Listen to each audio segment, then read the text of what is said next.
tried to record this, and Mr. Kitty said not without me, so here we both are. Mr. Kitty, you're covering the microphone. There we go. Good boy.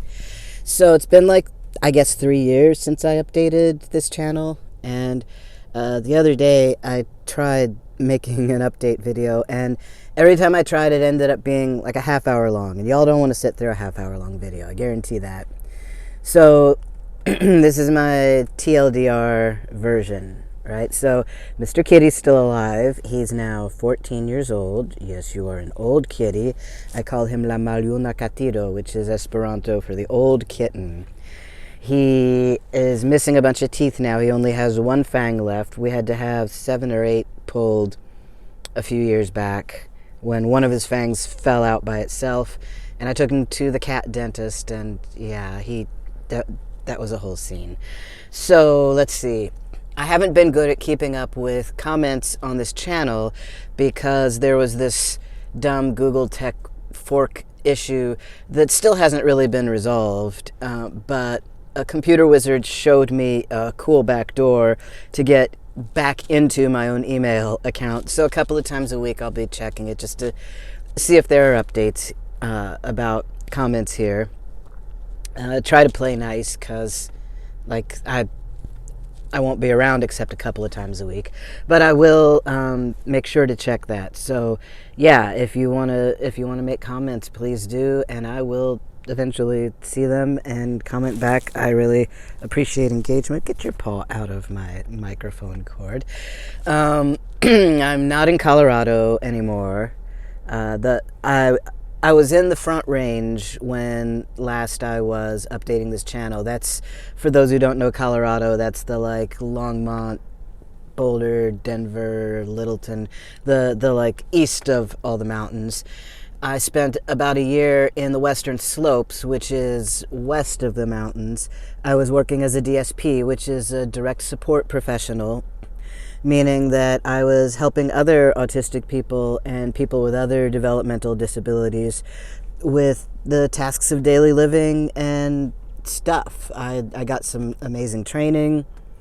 It was quite the experience. I have so much to say about that, but this is just an update video. So I'm back on the East Coast now, in Florida at the moment, until it gets too hot, at which point I'll go north as usual, because no one should ever be in Florida in the summer. Like, even Floridians, no one likes it. And look at Mr. Kitty, isn't he adorable? Aren't you adorable, mi Maljuna Catiro? Oh, yes, mi amas vin, mi multe amas vin. I did not finish the degree I was working on in Boulder, mostly because of the pandemic, although other things played into that, including my dad died a couple of years ago. I took a semester off at the end of his life to help him and Mom out, and I'm so grateful I did. And that's not even why I didn't finish my degree. Mainly it's the pandemic with some like collaborating factors. Oh, what is that, Mr. Kitty? It's a sump pump truck. Yeah.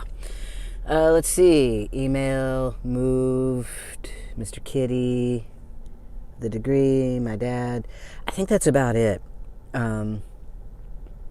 Yeah, that's about it.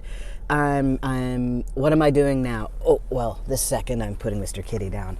What I'm doing now, in a couple of weeks, I'm hooking up with some gender doctors to make sure I don't run out of testosterone, because that always sucks when that happens, and it's not so easy here in Florida, it turns out. These last set of elections and decisions, and some of this stuff goes back to August, but now in Florida it's like completely illegal to give any kind of gender care to anyone under the age of 18. And considering how many people I know that started their transition between like 15 and 17, you can't do that now in Florida. Not even if your parents say yes, nothing. Like, boom, against the law. And that includes puberty blockers, which save lives. Like even if you're sitting there thinking, well, kids shouldn't have hormones, they shouldn't have surgeries, whatever.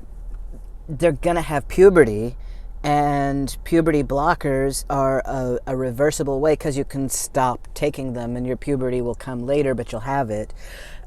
Even those are now illegal here for anyone under 18. And yeah, that's a thing that, if you care about the health and well-being of transgender children, please help fight against that.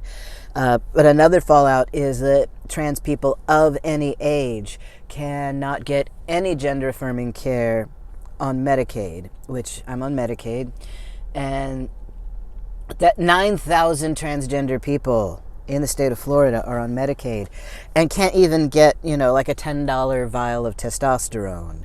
So that is horrible. But there are ways around it. I'm going to be paying out of pocket, sliding scale, etc. There are some really good people here in Florida who care about this stuff and are helping us get what we need. And right now I just need testosterone. I mean, there are other things that I might need.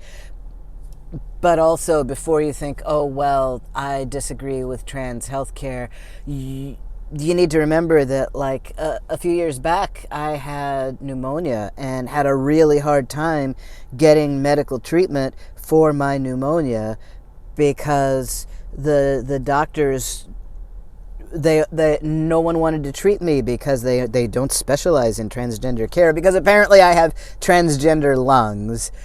So yeah, I almost died from pneumonia because no one wanted to treat me.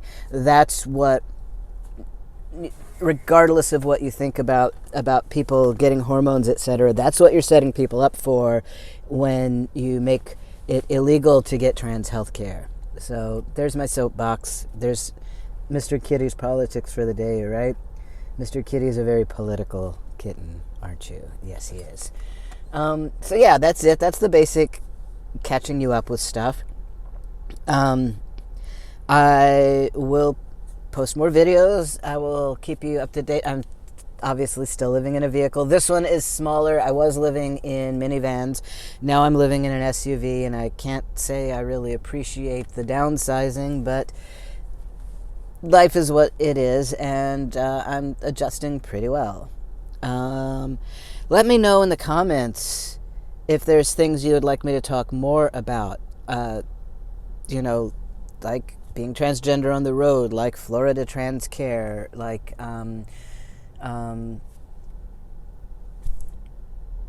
grad school, which I'm no longer in, but like I can talk about that. I can talk in more detail about why I didn't finish my degree. I can talk about the death of a parent. I'm willing to talk about that. He had dementia. I can talk about what that's like.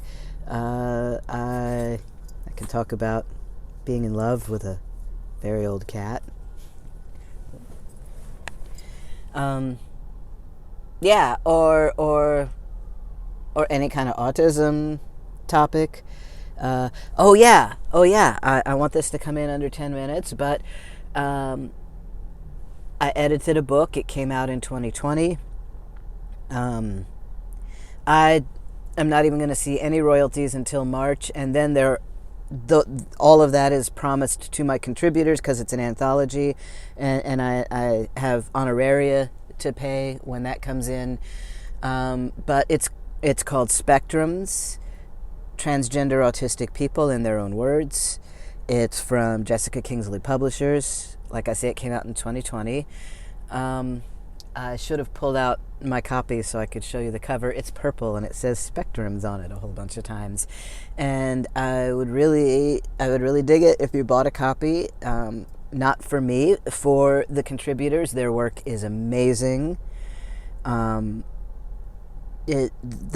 book is amazing, and I just have to say it's in spite of me. It's because of the fantastic 24 contributors who wrote life stories, poetry. There's even this amazing essay about gender and autism in Star Trek. It's just it is such a great collection. Please do get a copy. Gift someone a copy for Christmas. And yeah, there it is, 10 minutes. So yeah, let me know how it's going with you, and I will record more videos. Take it easy. Be well.